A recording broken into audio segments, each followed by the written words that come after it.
Good morning, it's Wednesday, September 2nd, and we're going to continue our discussion on will with a prompt from the Daily Stoic which reads, what's the most painful part of Stoicism for me? So it's pretty ironic, but the aspect of Stoicism that I find the most useful, the objective and rational perception, is also the part that, depending on the subject under observation, I also find the most uncomfortable and unnatural to embrace. It's become second nature for me to strip external events and actions down to their core nature, to remove the ornamentation and see what they really are. I recognize the clarity that comes from that dismantling. Seemingly impossible challenges become approachable. Fear dissipates. Distractions fall away.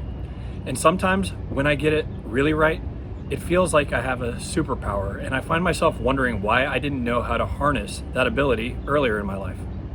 However, when I turn the microscope around and apply the same logic inward, from time to time, I inevitably hit a sensitive spot. I find an underlying issue that makes things really uncomfortable. But holding ourselves to that same no bullshit perspective that we subject external events to is hard. While the questions are difficult to ask in and of themselves, getting a clear and objective answer can be even more painful. Just as Epictetus taught his students to address all impulses by saying, let me see who you are and what you represent, we have to learn to ask the same of ourselves. And that's what this process forces you to do. We remove the narrative that we've told ourselves. We ditch any false justifications or excuses that we've allowed to form over time. We call out inconsistencies between our thoughts and our actions and rectify them. We learn humility by not overinflating our own self-worth.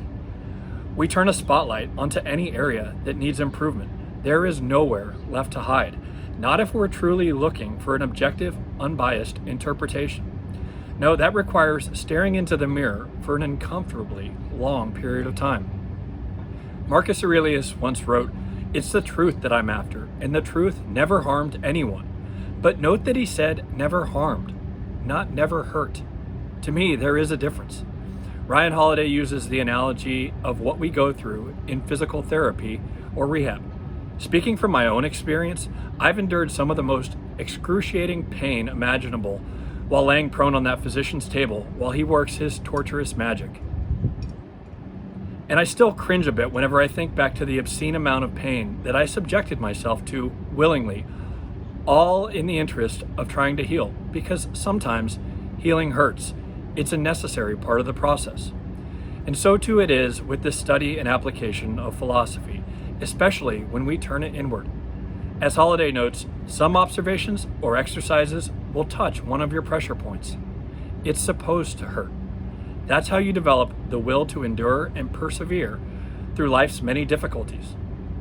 Because it's much easier to do that when we strip everything down, internally and externally, so we can actually see what we're working with. Hope you have a great day. Talk to you soon. Bye.